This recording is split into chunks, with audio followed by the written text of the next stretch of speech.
The transport shuttle Harmony's edge shuddered as it connected to Kepler Station. Inside the passenger bay, Kim Hwan sat quietly among 20 other new cadets. His dark hair was cut short in military style, and he carried only a simple black bag with his belongings. Around him, the other cadets looked nothing like humans. There was Veltar, whose body was made of living crystal that sparkled under the ship's lights. Next to Veltar sat Blue Sea, an octopus-like creature floating in a water-filled suit that let her breathe. 3 beings made of pure energy flickered nervously near the back of the shuttle. Hwan had read about these alien species during his trip from Earth, but seeing them in person was still strange. He was the only human on the shuttle, and everyone kept staring at him. "Attention, all cadets!" came a voice through the speakers. "Welcome to Kepler Station, home of the Galactic Defense Academy. Please exit the shuttle in an orderly fashion." The doors opened with a soft hiss. Hwan stood up and grabbed his bag, following the other cadets into the station. The walls were made of some kind of metal that seemed to glow with its own light. Through massive windows, he could see stars and other spaceships moving around the station. "Amazing," whispered Veltar in her musical voice. The crystal being had never been this far from her home planet. "Scary," added Blue Sea, her tentacles moving nervously inside her water suit. Hwan said nothing. The space station was impressive, but he had grown up watching movies about space travel. This felt almost normal to him. They walked through long hallways filled with cadets from many different worlds. Some were tall and thin, others were short and round. A few didn't even have solid bodies. Everyone wore the same gray uniform, but the sizes and shapes were all different.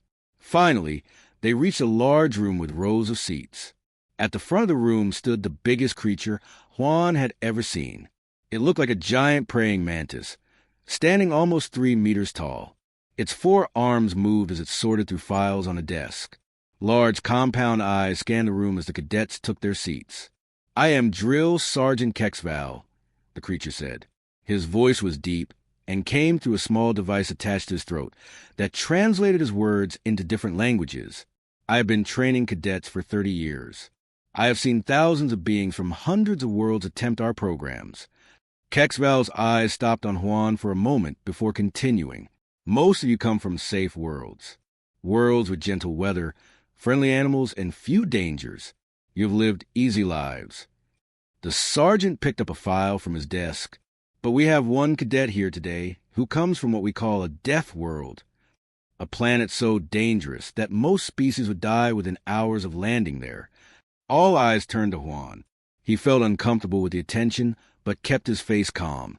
"Cadet Kim Hwan," Kexval continued, reading from a file. "From the planet Earth. Gravity 1.2 times galactic standard.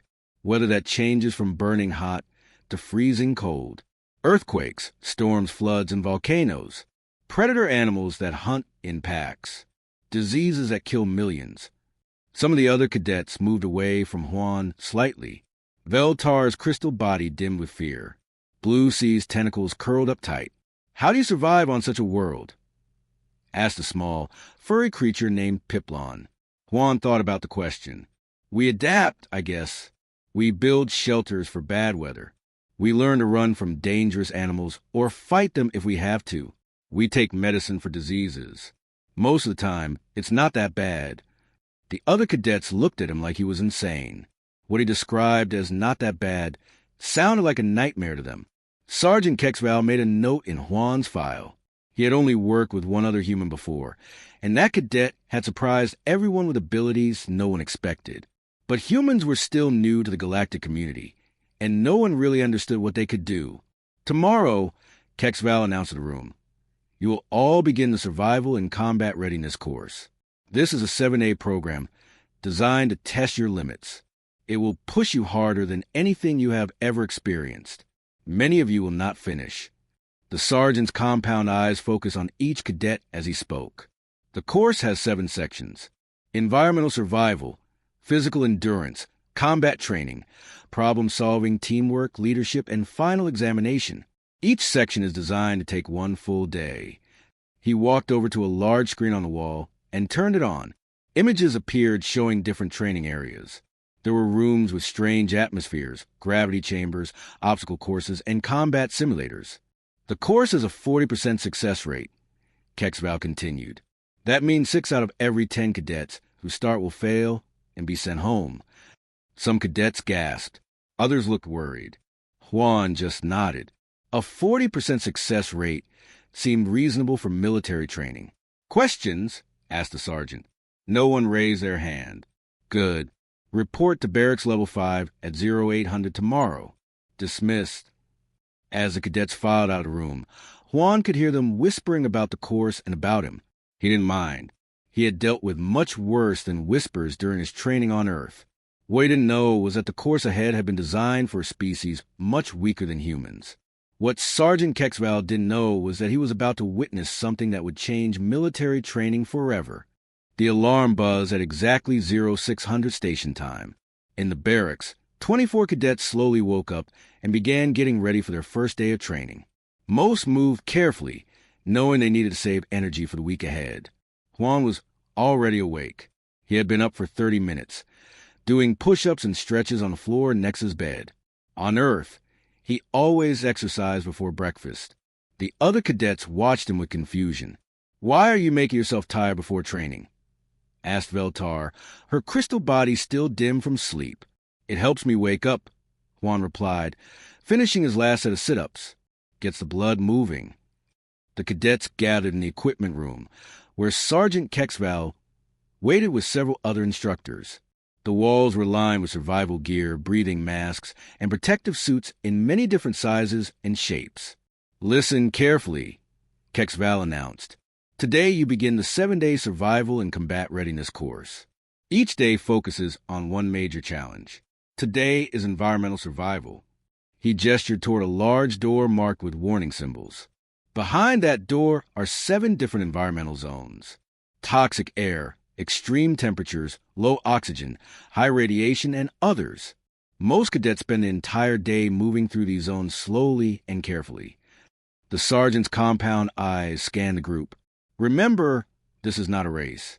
This is about survival. Move too fast, and you will exhaust yourselves. The goal is to finish all 7 zones by the end of the day." Other instructors began handing out equipment. Each cadet received a breathing mask, a temperature suit, a radiation detector, and emergency supplies. "The first zone has very thin air with little oxygen," explained Professor Nixera, a tall being covered in cybernetic implants. "Most species need 4 to 6 hours to adjust before moving to Zone 2. Juan looked at his oxygen readings on a small device. The numbers showed that the air in Zone 1 had about the same amount of oxygen as the mountains back home in Korea. He had hiked in those mountains many times. "Begin!" called Sergeant Kexval. The cadets entered the first zone through the large door. Immediately, several of them began breathing heavily. The thin air made them dizzy and weak. They sat down to rest and adjust their breathing masks. Juan took a few deep breaths and started walking toward the exit to Zone 2. The air felt thin, but not dangerously so. He had experienced worse during military training in the Korean mountains. "Cadet Kim," called Professor Nixera through a speaker. "You must wait for your body to adjust to the thin air." "I feel fine, Professor," Juan replied. "May I continue?" The instructors looked at each other with confusion. On the monitoring screens, they could see Juan's vital signs. His heart rate was normal, his breathing was steady, and his oxygen levels were perfect. "Impossible," muttered Technician YLL Mose, a small gray being watching the instruments. "The Ukrainian ice bears need 3 hours minimum to adapt to that environment." But Juan was already entering Zone 2, where the temperature was far below freezing. Ice covered the walls and floor.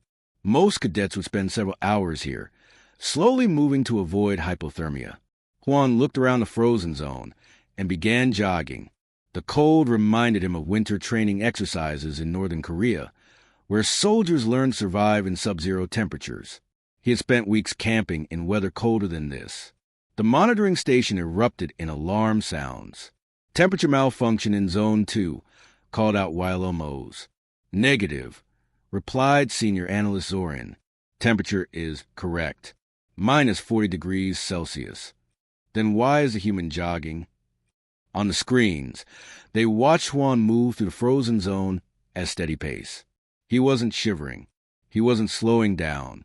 He looked almost comfortable. By the time the other cadets had finished adjusting to Zone 1, Juan had completed Zones 2, 3, and 4. In Zone 4, the high radiation zone, he had simply followed safety procedures he learned in the Korean military. Earth had many places with dangerous radiation from old nuclear accidents and weapons testing. "This is not possible," said Sergeant Kexval, watching the screens. "Zone 4 is designed to challenge beings who come from worlds with no natural radiation." "Sir," interrupted Professor Nixera, "according to his file, Earth has natural background radiation levels 10 times higher than most inhabited worlds." 10 times higher? Kexval's mandibles clicked with surprise. How do humans survive that? "Apparently, they evolved with it," Nixera replied, reading from her data pad. Meanwhile, Juan had entered Zone 5, the toxic atmosphere zone. The air was filled with chemicals that would poison most species within minutes. He put on his breathing mask and continued walking. During his military service, he had trained in areas contaminated by industrial pollution and chemical weapons. Zones 6 and 7 were completed before lunchtime. Zone 6 tested survival in extreme heat, but Juan had trained in deserts where temperatures reached 50 degrees Celsius. Zone 7 was a combination test, but after completing the first 6 zones, it seemed easy. When Juan emerged from the final zone, the other cadets were still struggling through Zone 2. He found Professor Nixera waiting for him with several other instructors. "Cadet Kim," she said slowly, "you have completed in 4 hours what normally takes most cadets 12 to 14 hours. Juan nodded politely. "The course was well designed, Professor. Good variety of challenges. Did you find it difficult?" Juan considered the question honestly. "Not particularly. When do we start the real training?" The instructors looked at each other in shock. What they had just watched was their most challenging environmental survival course, designed to push cadets to their absolute limits. And to this human, it was apparently just a warm-up exercise. The emergency meeting started at 0630 the next morning. Commander Rothka floated in her special water tank at the head of the conference table. Her 8 tentacles moved nervously as she looked at the reports in front of her. "We have a serious problem," she announced to the gathered staff. Sergeant Kexval, Professor Nixera, and 6 other senior instructors sat around the table, all looking confused and worried. "Yesterday, Cadet Kim Hwan completed our 7-day environmental course in 4 hours," Commander Rothka continued. "Today is day 2, and has already finished the physical endurance challenges that normally take cadets 8 to 10 hours. Professor Nixera activated a holographic display showing Juan's performance data. At 0800 this morning, he began the obstacle course. Standard completion time is 6 hours. He finished it in 90 minutes. The obstacle course was a nightmare of climbing walls, crawling through tunnels, jumping over pits, and carrying heavy weights. It was designed to exhaust cadets completely. His heart rate never went above what humans call moderate exercise," Professor Nixera added. "On his world, this level of activity is apparently normal daily movement." Sergeant Kexval's compound eyes focused on the data. "What about the gravity chamber?" "That's the worst part," replied Technician Wailo Mose, his gray skin turning even paler. "We set it to 2.8 times normal gravity. Most species can barely walk in those conditions. The humans started doing something called jumping jacks." The room fell silent, except for the humming of the life support systems. On the viewing screens, they could see Juan in the current challenge zone. He was supposed to be struggling through the combat simulation, fighting holographic enemies while exhausted from the earlier tests. Instead, he moved with smooth, efficient motions, treating the simulated laser fire as minor annoyances. "He's not even breathing hard," observed Commander Rothka. "Sir," interrupted a voice from the monitoring station, "the human is asking if we can turn up the difficulty settings." All eyes turned to the main screen. Juan stood in the combat zone, surrounded by the remains of holographic enemy soldiers. He looked directly at the monitoring camera. "Excuse me," he said politely. "Could you make the enemies faster? And maybe add more of them? This seems too easy." The instructor stared in horror. The combat simulation was set to maximum difficulty. Elite warriors from across the galaxy struggled to survive it. Increase difficulty to level 10, ordered Commander Rothka. Sir, level 10 doesn't exist, replied Wilo Mose. Maximum is level 7. Then create level 10. For the next hour, they watched Juan fight increasingly difficult battles. Level 8 brought 50 enemies at once. Level 9 added explosions and environmental hazards. Level 10, hastily programmed, included everything they could think of. Juan treated each increase like a fun video game. He smiled as he dodged laser blasts, used pieces of broken walls as shields, and turned the environmental hazards into weapons against his enemies. "This is impossible," whispered Sergeant Kexval.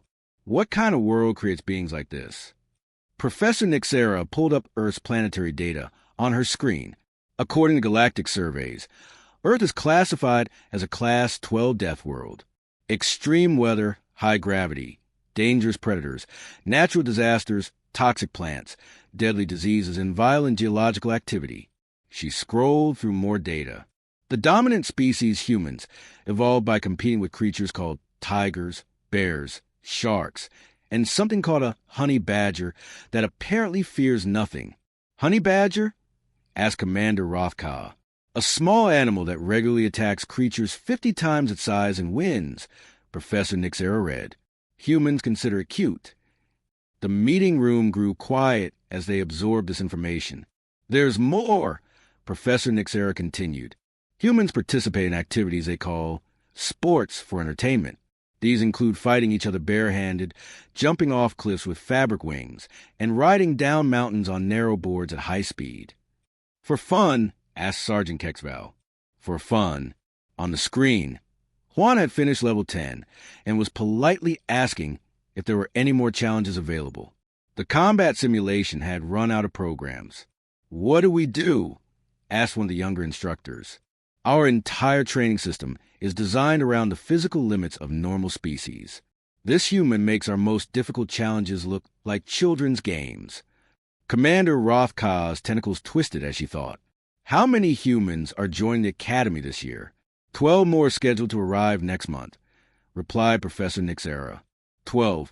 Commander Rothka repeated slowly. 12 more beings who will probably complete our 7A course in 2 days. The implications were staggering. If humans could so easily surpass their training programs, what did that say about the programs themselves? Were they preparing other species for real combat, or just giving them a false sense of security? "Sir," Technician Wael Mose called from his station. "Cadet Kim is requesting permission to help design more challenging courses. He says he has experience with human military training methods." Commander Rothka looked around the table at her staff. They were all thinking the same thing. Everything they knew about military training was about to change. "Send him in," she said finally. "It seems we have a lot to learn." As they waited for Juan to arrive, each instructor wondered what human military training could possibly be like. If their academy's maximum difficulty was too easy, what did humans consider proper preparation for war? They were about to find out, and the galaxy would never be the same.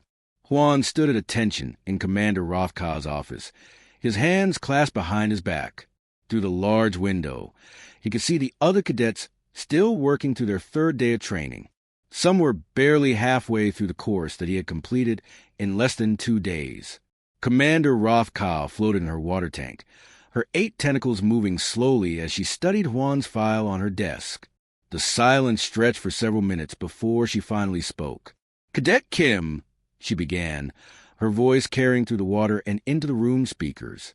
"In my 30 years of command, I have never seen anything like your performance." "Thank you, Commander," Juan replied politely.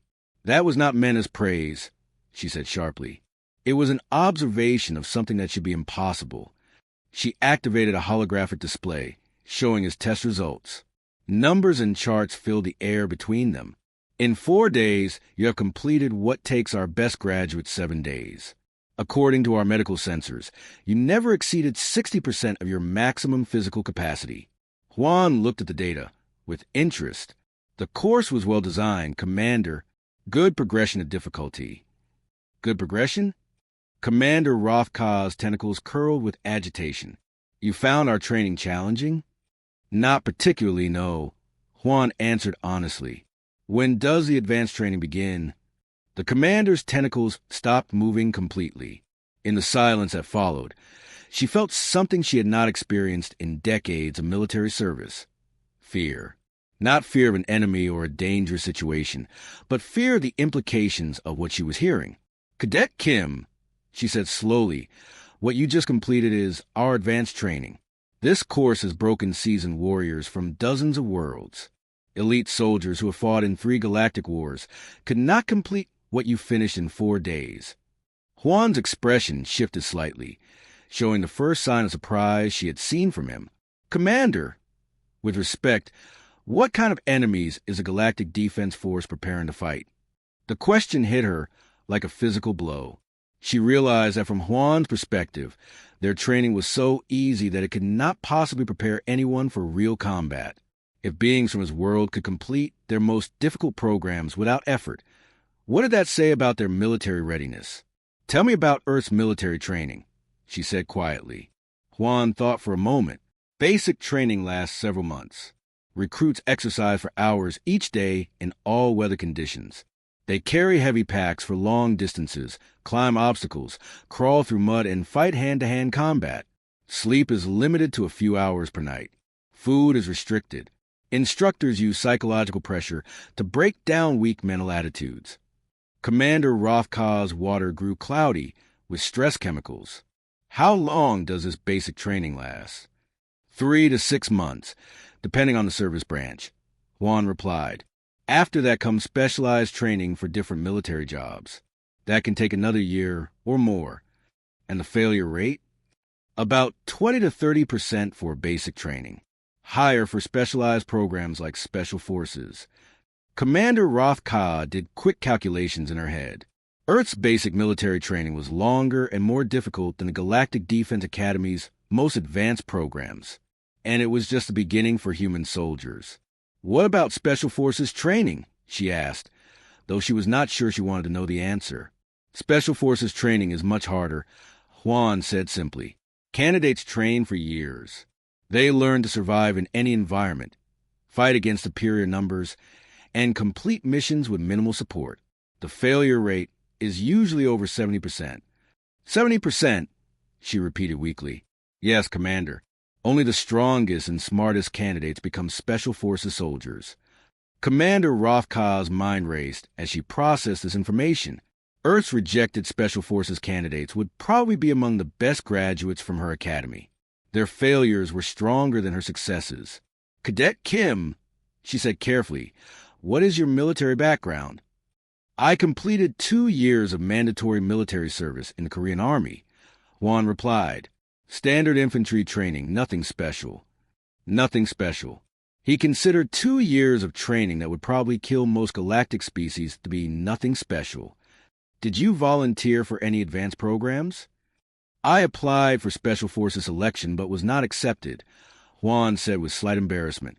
My physical fitness scores were only average, and my psychological evaluations showed I was not aggressive enough for elite units. Commander Rothka felt the room spinning. This human, who had destroyed every training record at their academy, had been rejected from his own military's elite programs for being too weak and too passive. Commander, Juan said, interrupting her thoughts, may I ask what kind of threats the galaxy faces? Your training seems designed for very peaceful conditions. She realized he was right. The Galactic Defense Force had been created to maintain peace between civilized worlds.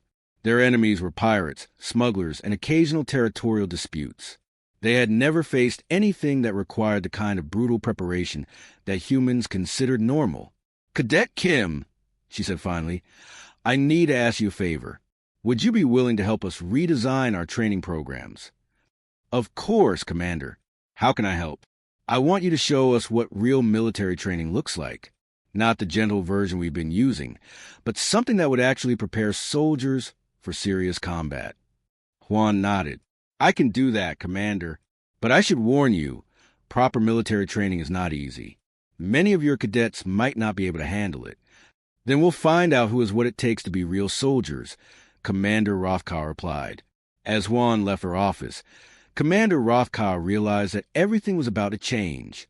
The galaxy was about to discover what real warriors looked like. 3 weeks after Juan's record-breaking performance, the Galactic Defense Academy looked completely different. Construction crews worked around the clock to build new training facilities.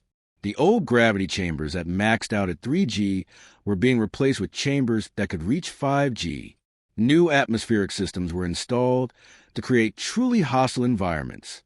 Sergeant Kexval stood in the redesigned equipment room, watching as the latest group of human cadets arrived. There were 12 of them: Lee Miho, Park Jae-woo, Choi Hyena, and 9 others. They moved with the same quiet confidence that Juan had shown. "The new cadets have arrived," Professor Nixera announced, her cybernetic implants flickering as she processed incoming data. All 12 passed their preliminary fitness tests on Earth before coming here. "Passed?" asked Kexval. "What were the requirements?" "Basic military fitness standards for their respective countries," she replied. "Nothing special by Earth standards." Kexval's mandibles clicked nervously. If Juan, who was nothing special on Earth, had broken every academy record, what would 12 properly trained humans do? The answer came quickly. Within 2 hours of starting the new Terran Protocol course, the human cadets were asking for more challenging obstacles. By day 3, they had completed sections that were supposed to take a full week. But the real surprise came when the non-human cadets began requesting access to the new training methods. Veltar, the crystal being who had been terrified of Juan 3 weeks ago, approached Sergeant Kexval after watching the humans train. "Sergeant, may I attempt the new gravity chamber?" "Veltar, the new chambers reach 4.5G. Your species has never experienced more than 1.5G. "I want to try," she said firmly. "If the humans can do it, maybe I can learn to do it too." Similar requests came from cadets across dozens of species. They had watched the humans push beyond what anyone thought possible, and they wanted to discover their own limits. The results were remarkable. While most aliens could not match human capabilities, they performed far better than anyone had expected. Blue Sea, the aquatic cadet, learned to function in 2.5G by modifying her water suit. The energy beings discovered they could maintain solid form under extreme stress. Even the smallest cadets found ways to adapt and improve. "It's incredible," Professor Nixera reported Commander Rothkar during their weekly meeting. "The humans aren't just completing the new course. They're teaching the other cadets how to exceed their previous limitations." Juan had become an unofficial assistant instructor. He spent his afternoons helping design new challenges and working with struggling cadets from other worlds. His quiet patience and practical advice had earned respect from beings who had initially feared him. "The key is not to fight against your limitations," he explained to a group of mixed-species cadets. "Learn to work with them, then push just a little bit beyond what feels comfortable." He demonstrated by showing how different species could adapt human training methods to their own physiology. Crystalline beings could use their natural hardness for different types of obstacle courses. Energy beings could phase through certain barriers while maintaining physical form for others. The Academy's success rates improved dramatically. Where 40% of cadets used to fail, now 70% graduated successfully. More importantly, the graduates were performing exceptionally well in their assignments across the galaxy. Commander Rothkar received reports from military bases throughout civilized space. Units with Academy graduates were outperforming veteran soldiers. Peacekeeping missions that used to require large forces were being handled by small teams of new graduates. "The humans have revolutionized military training," she reported to the Galactic Defense Council. "Not just for their own species, but for everyone." The Council's response was immediate. Within months, military academies on dozens of worlds were requesting human instructors. The Terran Protocol became the new standard for elite military training throughout the galaxy. But the most significant change was cultural. Species that had lived comfortable, protected lives for generations began to understand what true strength meant. They learned that safety came not from avoiding challenges, but from preparing to meet them. 6 months after Juan's arrival, Sergeant Kexval found him in the Academy's new combat simulation room. The latest version could create scenarios that would have been unimaginable in the old system. Cadet Kim, Kexval said, "Any regrets about joining our academy?" Juan paused his training simulation and considered the question. Around them, cadets from 20 different worlds trained together, pushing each other to excel in ways that would have been impossible before. "No regrets, Sergeant," he replied, "though I do miss kimchi." Kexval's mandibles clicked in what humans had learned to recognize as laughter. "We've been meaning to ask about human food requirements. The cafeteria has been trying to accommodate your dietary needs." "The food here is fine," Juan assured him.